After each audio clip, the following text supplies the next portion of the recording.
Insya Allah pada pertemuan kali ini kita akan membahas kelanjutan yang kemarin mengenai sunnah Nabi di zamannya Khilafah Rasyidin. Al-Faslu Sali as-sunnah ba'da zaman al-Khulafah Rasyidah ila nihayatil qarnil awal. Jadi ini bagaimana keadaan dan kondisi sunnah Nabi di abad pertama Hijriah. Nah, ini terdiri dari beberapa pembahasan. Yang pertama adalah wasful halas sia-sia gitu. Sifat dari kondisi politik di zaman ini. Yang kedua, juhudus sahabat wa tabi'in gitu. Bagaimana kesungguhan para sahabat dan tabi'in dalam mengumpulkan hadis dan meriwayatkannya. Munaqiduhum kadzibin menantang atau melawan orang-orang yang mendustakan hadis ini. Baik, baik dari Syiah dan Khawarij. Lanjut ke pembahasan pertama, wasful hal asyasiyah wa zurul firaq. Pembahasan ini akan bahas mengenai sifat dan kondisi politik di zaman abad pertama Hijriah, khususnya zuhurul firaq, munculnya firqah-firqah atau golongan-golongan dalam Islam. In qasamal muslimuna min hini khilafati Ali bin Abi Thalib radhiyallahu anhu ila khawarij.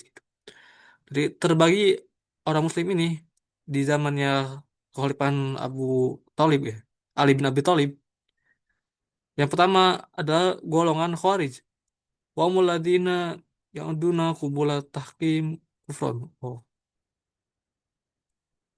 Wa muladina iduna kubula tahkim kufron. Oh ya. Orang Khawarij ini adalah orang yang menyatakan eh, Ali yang menerima tahkim atau penghakiman dengan Muawiyah ini adalah sebuah kekafiran gitu. Fakamu bi fakamu bi kufrin aliyin wa ashabil kubli di kublihim at-tahkim. Sehingga Khawarij itu menyatakan kafir Ali dan para sahabatnya dan siapa saja yang menerima tahkim ini gitu. Kemudian Syiah wahumul ladzina sayau aliyan gitu. Nah, Syiah ini adalah orang yang mendukung Ali gitu. Wa qabal tahkim wasbahalahum akidah fil imamah khawassatan bihim. Nah, Syiah ini menerima adanya tahkim ini dan eh, tahkim ini dan khilafah Ali ini jadi akidah, yaitu akidah imamah yang khusus dalam golongan Syiah ini. Wa jumhur wa humul ladzina lam yatalassu bi bid'atil khuruj aw tasyi'. Nah, jumhur atau ahli sunnah adalah orang-orang yang tidak tercampur, tidak ternodai oleh bid'ah orang-orang Khawarij dan Syiah. Intinya perpecahan umat Islam itu dimulai sejak Ali bin Abi Thalib. Ketika Ali bin Abi Thalib itu berperang dengan Muawiyah ya di perang Siffin, dan panglima dari pasukan Muawiyah yaitu Amr bin As mengangkat Quran sebagai bentuk bahwasanya kelompok dari Muawiyah ini ingin mengajukan tahkim, mengajukan perundingan ya, mengajukan sidang bersama untuk menentukan khilafah yang sebenarnya. Nah, sehingga Ali itu menerima usulan dari Amr bin As ini, dan Ali mengutus Musa Musa al-Asy'ari ya. Ya, Ibnu Musa al-Asy'ari. Nah, bersama dengan kelompok dari Muawiyah itu mengutus Amr bin As. Nah, setelah terjadi permusyawaratan dan dinyatakan bahwasanya mereka berdua harus turun dan khilafah setelahnya akan disesuaikan dengan pilihan umat muslim ya, sesuai dengan ijma dari kaum muslimin. Nah, Abu Musa al-Asy'ari itu dia yang menyatakan hal tersebut di depan semua orang muslim. Bahwasanya Ali itu akan mundur dari jabatan khilafah. Setelah beliau menyatakan, naiklah ke podium yaitu Abu Musa Amr bin As ya. Amr bin As itu menyatakan bahwasanya karena Ali itu mundur dari jabatan khilafah, maka Muawiyah yang akan menjadi khalifah setelahnya.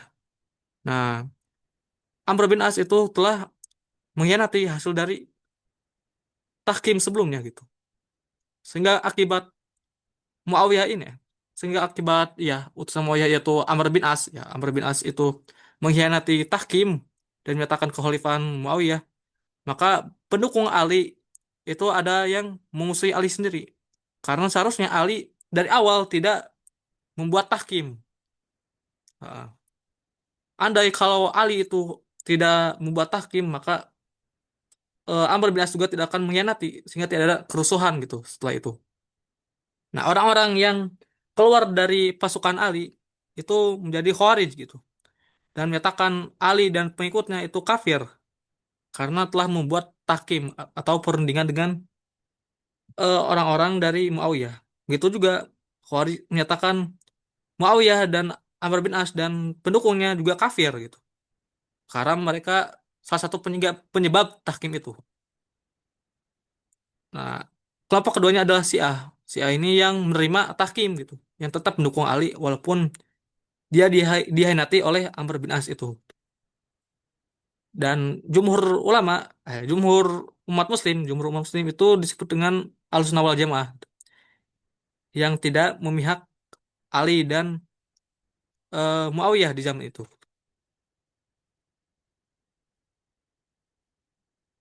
Itu gambarannya ya. Kalau misalnya di ujian itu jarang ditanyakan tentang sia-sia ini. Nah, untuk jaga-jaga itu baca awal-awalnya aja. Lanjut ke mabas setelahnya, babusan juhudu sahaba wa tabi'in fi jamil hadis wa riwayatihi. Ini adalah tentang kesungguhan para sahabat dan tabi'in untuk mengumpulkan hadis dan meriwayatkannya. Wa munahadatihim lil kazibin. Lil kazabin ya. Dan perlawanan orang-orang sahabat ini untuk melawan orang-orang yang merustakan hadis Nabi. Qala min wara'i syi'a wal khawarij wa man ala sakilatihim al jumhur al azam. Jadi di balik adanya Syiah dan Khawarij itu ada dan orang-orang yang seperti Syiah dan Khawarij itu ada di belakang mereka yaitu jumhur yang besar atau ahli sunnah wal jamaah. Min ahli sunnah alladzina tamassaku bisunati as-sahihah yang tetap berpegang teguh pada hadis Nabi yang benar. Warafadu al-hadis allati turwa min torikil arbab hadinal. Dan ahli sunnah itu menolak hadis-hadis yang diriwayatkan dari orang-orang yang punya torik, punya hubungan dengan orang-orang kelompok itu yaitu Syiah dan juga Khawarij gitu. Ayyakana lahum siyasi. Hadis-hadis yang mana saja yang warnanya atau yang bercorak politik gitu. Wa nafau anis sunnah kulla dakhilin wa hafazuha min abasi ahlil ahwa. Dan mereka menafikan atau tidak menganggap hadis-hadis dari Syiah dan Khawarij itu sebagai sunnah gitu. Setiap yang masuk ke dalam hadis itu wahfazwa dan mereka menjaga hadis ahli sunnah dari hadisnya Khawarij dan Syiah gitu. Dari kesia-siaan yang dibuat oleh ahlul ahwa yaitu orang-orang Khawarij dan Syiah yang mengikuti hawa nafsu ini. Famin yaumin anna waqas al-fisnah lam yakbil ahadis bimujarradi riwayatiha. Maka setelah adanya hari terjadinya fitnah, yaitu hari setelah tahkim, setelah terpecahnya orang muslim ini, ahli sunnah itu tidak menerima hadis-hadis tanpa ada sebuah riwayat gitu. Bimujarradi riwayatiha, tanpa adanya riwayat. Hatta alu an asanadiha, sampai mereka menanyakan sanad dari hadis tersebut, sanad dari riwayat tersebut. Wa yaftisu anha dan memeriksa sanad-sanad dari riwayat tersebut. Wa yafhasuha rojulan-rojulan, ya.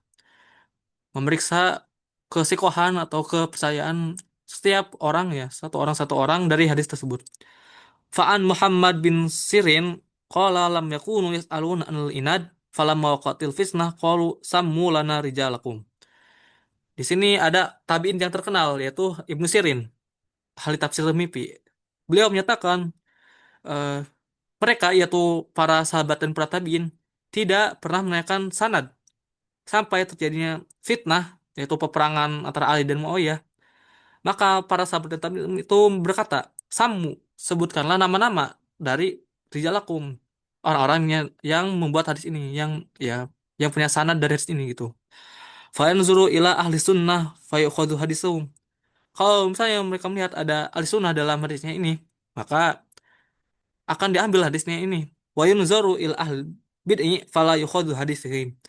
Dan kalau mereka melihat ada golongan bid'ah yaitu Syiah dan Khawarij yang masuk dalam sanadnya, maka tidak akan diambil hadisnya ini. Kadzalika akhdar ruwat wa hamlatul hadis minat tabi'in yas'aluna sahabah liyamizul lahum at-thayyib minal khabith. Nah, seperti itulah pengambilan riwayat dan ya penghafalan hadis dari para tabi'in yang menanyakan asal para sahabat untuk dapat membedakan antara yang baik dan yang buruk gitu. Watar wa yataharrajuna min hamila ma la yarifuna lahu aslan an Rasulullah. Sehingga mereka dapat menguatkan mana saja hadis yang diambil yang tidak diketahui aslinya itu dari Nabi gitu. Nah, jadi intinya setelah terjadinya fitnah sebagaimana yang disebutkan di Mabas pertama yaitu peperangan antara Muawiyah dan Ali gitu. Dan terpecahnya Muslim ke dalam tiga kelompok gitu. Maka ahli sunnah itu tidak mau menerima hadis-hadis dari Syiah dan Khawarij. Mereka kalau misalnya didatangkan sebuah hadis, maka para sahabat dan tabi'in ini akan menanyakan asal dari hadis ini. Apakah ada perawi atau ya orang yang melihatkan hadis ini orang Syiah atau Khawarij gitu. Kalau ada maka akan ditolak. Kalau tidak ada maka akan diambil. Lanjut ke intinya alawatan ala annahum bazzalu juhudan jabbarotan fi jamil hadis. Nah, ada alasan-alasan para sahabat itu mengerahkan semua kesungguhannya dan jabbaroh ya ketegasan mereka dalam mengumpulkan hadis-hadis wa riwayatuha dan riwayat-riwayatnya wa ta'allumuha wa ta'limnya belajar dan mengajari hadis ini wa rihlatu fi thalabiha dan menjalankan perjalanan untuk mencari hadis ini. Nah, ini ada perinciannya, tafsil dari manhaj atau cara sahabat mencari hadis. Yang pertama, ittisaul futul Islamiyah wa tafarruqus sahabah fil amsor. Itu meluasnya penaklukan-penaklukan daerah Islam gitu dan terpecah belahnya sahabat di berbagai negara, di berbagai tempat atau tersebarnya para sahabat di berbagai tempat. Itu saat adatul Islamiyah badu fitnah bi itisaan aziman ala di ashabi radhiyallahu anhum tahqiqal liwa'dillah. Jadi luas sekali atau terbuka luas negara Islam itu setelah wafatnya Nabi gitu. Dengan penaklukan yang luas, yang besar dengan pimpinan para sahabat beliau. Yang itu menjadi tahqiq, menjadi kenyataan dari wa'dullah dari janji Allah. Allazi la yatabaddalu wa takhallaf yang tidak akan diganti dan tidak akan berubah gitu. Sebagaimana janjinya di ayat ini. Wa'adallahu ladzina amanu minkum wa amilus sholati la yastakhlifanna fil ard. Nah, di sini Allah menjanjikan orang yang beriman dan orang yang mengerjakan kebaikan akan dijadikan khalifah, mimpin di muka bumi ini gitu. Kama stakhlafan lazina min qablihim sebagaimana orang-orang sebelum mereka itu memimpin bumi gitu. Faqad fatah syama kulluhu wal iraq bi akmalihi. Nah, di zaman para sahabat inilah telah terbuka, telah ditaklukkan eh, negara Syam semuanya dan Irak secara sempurna gitu. Di sana Sab'a Asyar Hijriah. Nah, itu sempurnanya di tahun 17 Hijriah. Wafatat Misra sana Isrina Hijriah. Wafatat Farisah sana Wahid wa Isrin wa ghairu zalik gitu. Nah, begitu juga Mesir telah ditaklukkan di tahun ke-20 dan Persia di tahun ke-21 Hijriah gitu. Wakan ala asari hadil futuh an dakhala katsirum ahli al-Islam. Nah, dengan penaklukan ini, dampak dari penaklukan ini itu pertama banyak sekali penduduk negeri-negeri tersebut yang masuk ke dalam Islam gitu. Wa ta'attasat nufusum ila ta'limi ahkamihi. Dan mereka menghirup udara mereka untuk belajar dari hukum-hukum Islam ini. Fakana li zaman ala khulafa'il muslimin an yab'atsu ilaihim man yu'allimuhum. Sehingga dari sebuah kewajiban, dari sebuah kelaziman dari para khilafah, para khalifah ini untuk mengutus kepada seluruh negara tersebut seseorang yang yu'allimhum mengajarkan Islam gitu. Min ashabi Rasulillahi ahkamadinhim. Yaitu dengan perantara sahabat-sahabat Nabi yang mengajari hukum-hukum agama mereka gitu. Nah, intinya setelah eh, Nabi wafat dan banyak sekali penaklukan-penaklukan di Jazirah Arab, maka banyak pula penduduk di sekitaran Arab, baik itu Mesir, Persia itu, dan Irak gitu, Irak dan Syam yang masuk ke dalam Islam. Dan penduduk-penduduk ini mereka meminta kepada pimpinan mereka untuk didatangkan sahabat Nabi yang dapat mengajarkan Islam gitu. Nah, setelah ini akan ada pembahasan beberapa sahabat yang ke beberapa negara tersebut. Yang pertama adalah Darul Hadis An-Nabawi bil Madinah Al-Munawwaroh. Nah, ini ada tempat pengajaran hadis Nabi di Madinah. Kanat Al-Madinah Al-Munawwaroh hiya muhajirun Nabi washabi wa biha hadasan Nabi aktsara hadisihi. Nah, di Madinah ini jelas dia tempat hijrahnya Nabi dan para sahabatnya dan di tempat ini pula Nabi menceritakan hadis eh, yang paling banyak di anak tasri Islami ka Nabiha. Karena kebanyakan syariat itu diturunkannya di Madinah. Wa kana al-muhajirin yuhibbunal maqam biha gitu. Nah, begitu juga orang yang berhijrah ini mencintai tempat ini. Wa yukrihuna tahawul anha ila Makkah au ghairuha. Bahkan muhajir itu membenci untuk pindah ke tempat Mekah atau selain Mekah ini. Wa mazalat al-Madinah ba'da wafatihi ya asimatul ummatul Islamiyah. Nah, sehingga setelah Nabi itu wafat, Madinah itu tetap menjadi ibu kota pemerintahan Islam gitu. Wa markazul khulafatir rasyyidah wa mukirrun kibari sahabah. Begitu dia pusat dari kekhalifahan Rasyyidah dan tempat tinggalnya para pembesar sahabat. Lidzalika kanat al-Madinah hiya mautinus sahabah al-awwal alladhi yufaddilunahu ala ghairi hadis. Ala ghairi haitsu yusibuna min barakatin Nabi. Oh, Madinah ini menjadi tempat kelahiran atau tanah air para sahabat yang paling pertama yang yufadiluna ala ghairi yang diutamakan daripada selain para sahabat. Haitsu yusibuna min barakatin Nabi. Karena para sahabat itu telah eh, apa ya yusobu ya telah mendapatkan telah mendapatkan keberkahan dari Nabi gitu. Fi hayati wa bada mamatihi dalam hidup dan mati beliau. Waqad istahara bil Madinah min sahabah allazina kanat lahum qadiman fil hadis wal fikih an kasir. Nah, jadi banyak sekali orang yang masyhur di Madinah yang berupa sahabat yang didahulukan dalam ilmu hadis dan fikih. Jumlah itu banyak. Ya, contohnya ada Abu Bakar, ada Umar, Utsman, Ali. Sebelum Ali itu pindah ke Kufah, Abu Hurairah, Aisyah, Abdullah bin Umar gitu. Dan yang lainnya gitu.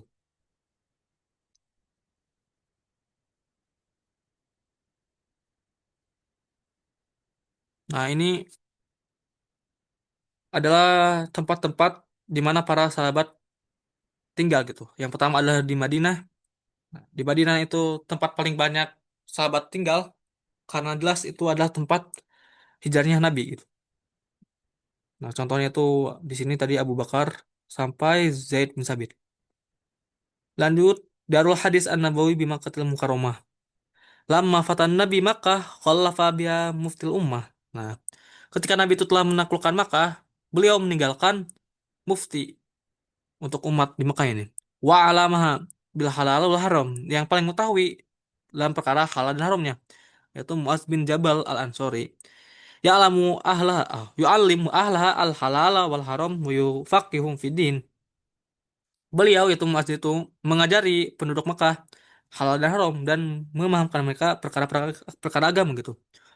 Wa yuqra wa yuqri'uhumul Qur'anul Karim dan membacakan Quran gitu. Wa kana Muaz min afdoli syababil ansor ilman wa hilman wa sakhoan gitu.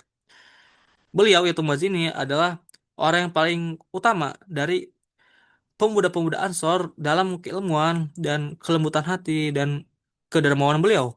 Sayyidina ma'a Rasulillahil musahid kulluha wa huwa a'lamu sahabah bil halal wal haram bisa dati Rasulillah. Nah, beliau itu kenapa orang yang paling pintar di antara pemuda Ansor? Karena Muaz ini adalah orang yang menyaksikan Rasulullah dengan banyak sekali kesaksian dan dia adalah orang yang paling mengetahui dari para sahabat tentang halal dan haram gitu. Dan dengan persaksian Nabi itu. Sumatus imu darul hadis di Makkah Abdullah bin Abbas ba'da rujuhi minal Basroh. Kemudian beliau meniatkan atau membuatkan sebuah tempat majelis ilmu, tempat majelis hadis di Mekah. Gitu. Untuk siapa? Untuk Abdullah bin Abbas ba'da rujuhi minal Basroh. Setelah Ibnu Abbas itu kembali dari Basroh. Wal yarji'ul fadlu fi ma kana li Makkah min syati ilmiah. Nah, dan beliau yaitu Muaz bin Jabal adalah tempat kembalinya segala keutamaan yang ada di Mekah ini karena beliau sangat populer keilmuan ini. Qad kana min awatil ilmi wa hifadzul hadis. Beliau adalah orang yang paling menjaga ilmu dan banyak banyak menghafal hadis gitu. Nah, jadi bisa dibilang Darul Hadis Nabawi atau Majlis Taklim tempat belajarnya sahabat di Mekah ini adalah majlis yang dibuat oleh Muaz bin Jabal gitu. Nah, kemudian ketika Muaz bin Jabal itu ingin meninggalkan Mekah, nah, beliau meninggalkan tempat itu dan menyerahkannya kepada Abdullah bin Abbas gitu, keponakan Nabi. Wa qad takharraja bihadzal dar ala yadi Ibnu Abbas kasir mutabiin. Nah, telah banyak keluar atau telah banyak belajar ilmu di tempat ini dengan pimpinan Ibnu Abbas itu banyak sekali dari tabiin. Dari yang populernya itu di sini adalah Mujahid bin Jabir, Ikrimah, Maula bin Abbas, atau bin Abi Robah dan selain mereka. Selanjutnya Darul Hadis bil Kufah. Kan al Kufah ya qaidatul juyus Islamiyah.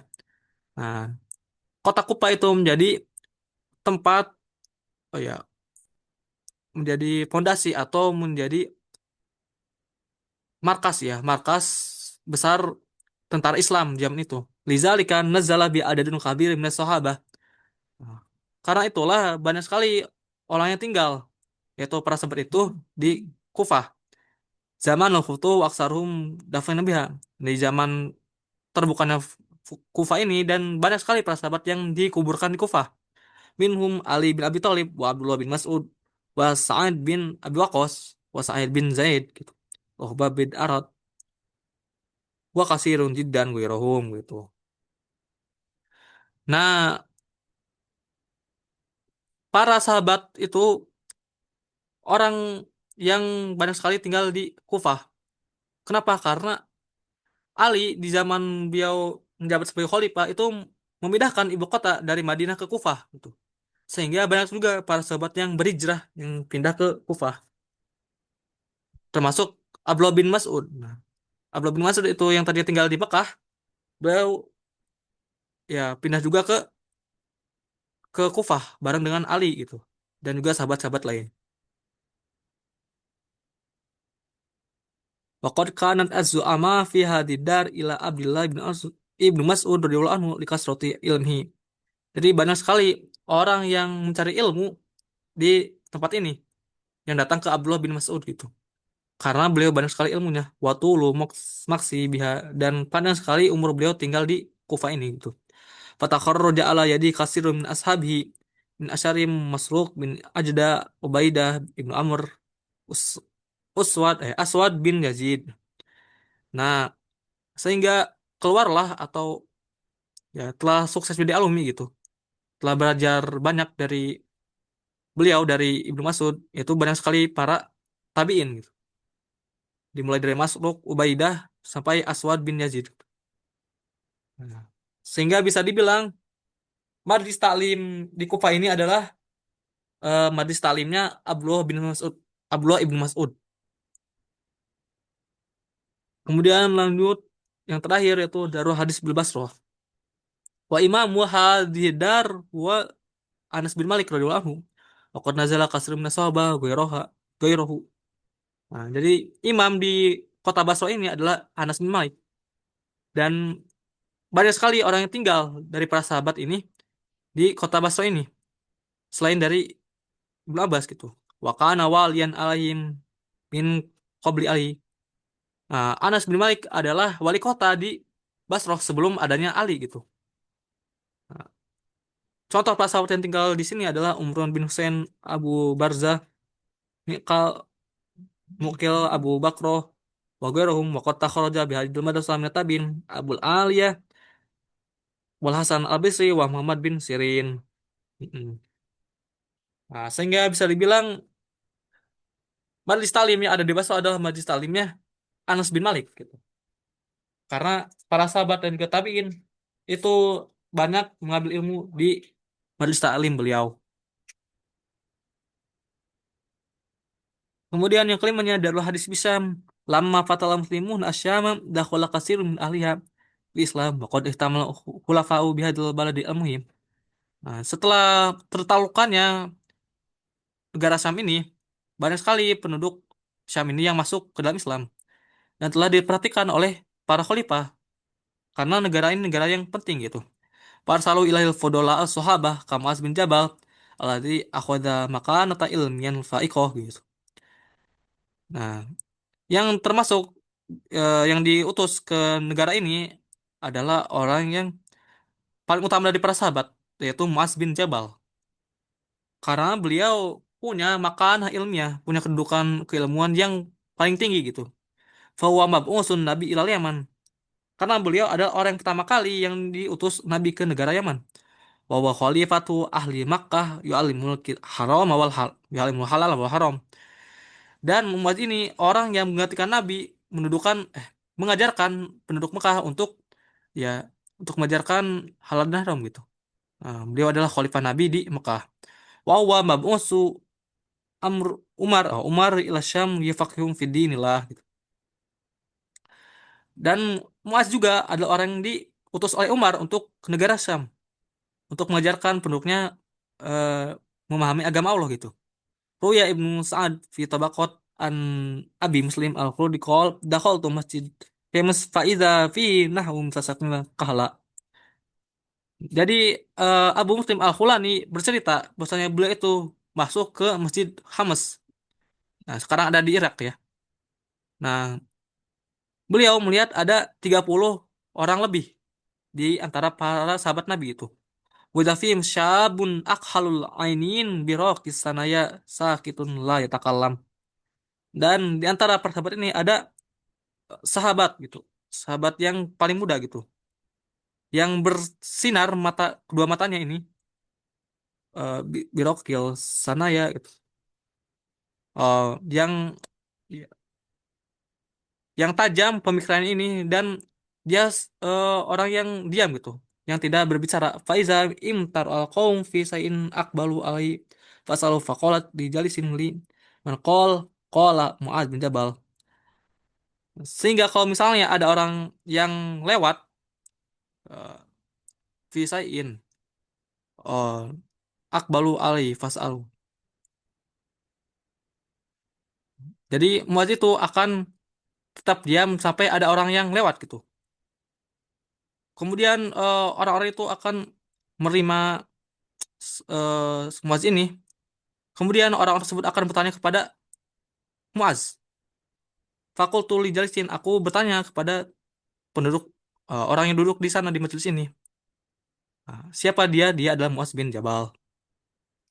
Nah, jadi saking dihormatinya seorang Muaz gitu. Muaz itu dia cukup diam gitu, cukup diam untuk tinggal di masjid gitu, di Masjid Homs gitu, yang di Irak. Nah, Beliau hanya duduk dan orang-orang akan langsung datang ke tempat beliau tanpa tanpa diajak gitu. Kalau orang-orang lain di Mekah dan di Madinah sebagainya gitu. Nah, biasanya akan ada orang yang ngajak dulu gitu untuk datang ke masjid. Nah, ini berbeda. Kalau di Syam, di kota Homs yang sekarang di Irak, itu para penduduk akan berbondong-bondong datang ke masjidnya gitu untuk datang menemui pemuda ini yaitu Muaz bin Jabal. Wa min asyari man qama bi ta'lim fi hadzal balad aidan Ubadah bin Samit alladzi imtaza bi jam'il Qur'an wa kana min afqahin nasi fid din. Dan di antara para sahabat yang ngajar di negara ini yaitu Ubadah bin Sabit gitu. Yang mana beliau sukses dalam mengumpulkan Quran dan orang yang paling fakih dalam agama. Sadi dan fil haqqi la ta'khudhu fillahi laumata laim.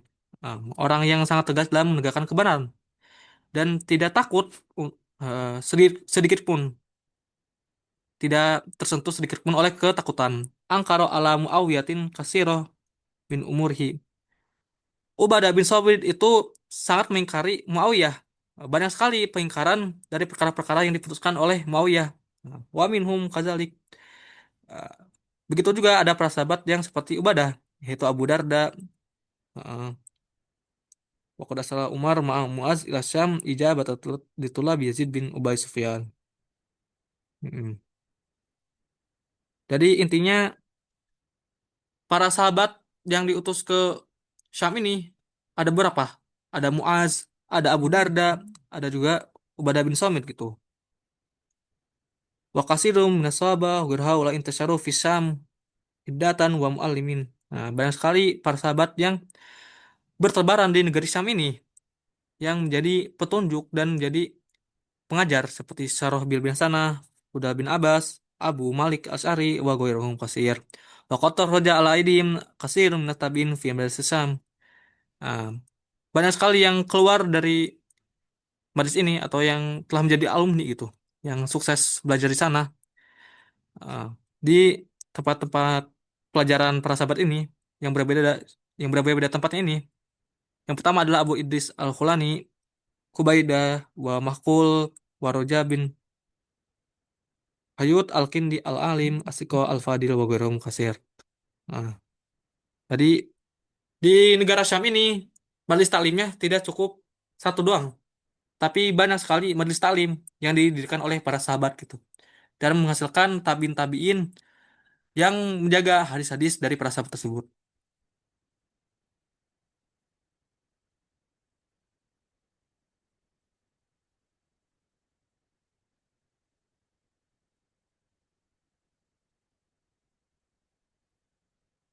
Kemudian yang terakhir adalah Darul Hadis di Mesir. Fatal Muslimuna Misro fadakhala katsirum min ahli Islam gitu. Jadi setelah orang Muslim itu menaklukkan Mesir dan banyak sekali penduduk Mesir yang masuk Islam, kadzalika nazzala katsirun minas sahabah yunasyirun ahkamadin wa ta'limih. Mesir itu menjadi tempat tinggal banyak sekali para sahabat dan eh, mereka itu menyebarkan hukum-hukum agama dan mengajarkannya. Contoh yang paling masyhurnya adalah Abdullah bin Amr bin As. Dari kana min aksari sahabah hadisan dari Nabi yang merupakan salah satu para sahabat yang meriwayatkan banyak hadis dari Nabi gitu. Hmm. Wa qad nazzala katsirun minas sahabah ghairu Abdullah bin Amr bin Masro gitu. Jadi banyak kali yang tinggal dari para sahabat ini selain Abdullah bin Umar bin Amru bin As. Wa qamu bi Muhammadi bi muhimmah ya. Wa qamu bi muhimmati ta'lim fiha khair qiyam. Dan para sahabat ini telah menegakkan suatu kepentingan yaitu pengajaran yang merupakan sebaik-baiknya nilai gitu. Wa tafaqqahu al aidim kasirun min ahlil bilad minum Uqbah bin Amir al-Jini wa Abdullah bin Sa'ad. Ah, dan telah belajar dari para sahabat ini yang di Mesir dari berbagai banyak negara. Contohnya Uqbah bin Amir sama Abdullah bin Sa'ad gitu. Nah, itu adalah tempat-tempat di mana hadis Nabi diajarkan ya. Ada 6 tempat. Nah, jadi intinya di 6 tempat tersebut para sahabat itu mentalkin atau menyampaikan hadis dari mulut ke mulut kepada tabiin. Kemudian cara para sahabat menyebarkan hadis yang kedua adalah rihlatul ulama fi talabil hadis. Para ulama itu melakukan perjalanan untuk mencari hadis. Minal arodil as-sabiq yazurulana anal hadis an-nabuwah qad tanasarat mil amsor. Nah, dari sebelumnya yang ditujukan ya, dari yang ditujukan sebelumnya, telah jelas bahwasanya hadis Nabi itu telah bertebaran ke dalam berbagai negara gitu. Tabi'an tafarruqis sahabat fil buldan, ya mengikuti berpecahnya para sahabat yang tinggal di beberapa negara tersebut. Wal ahadis la jina anha fi fahmil Quran.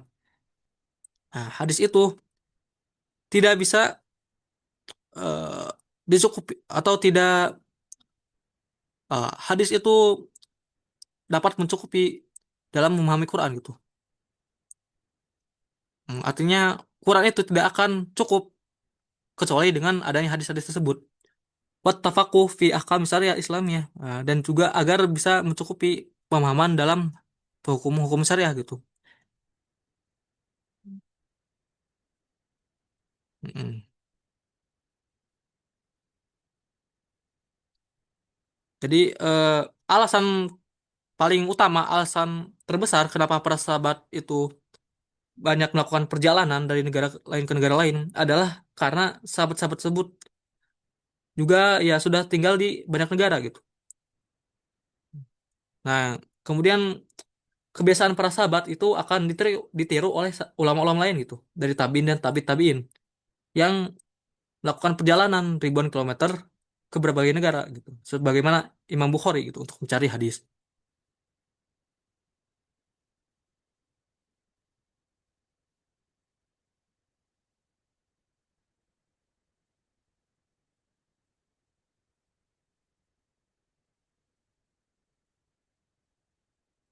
Hmm.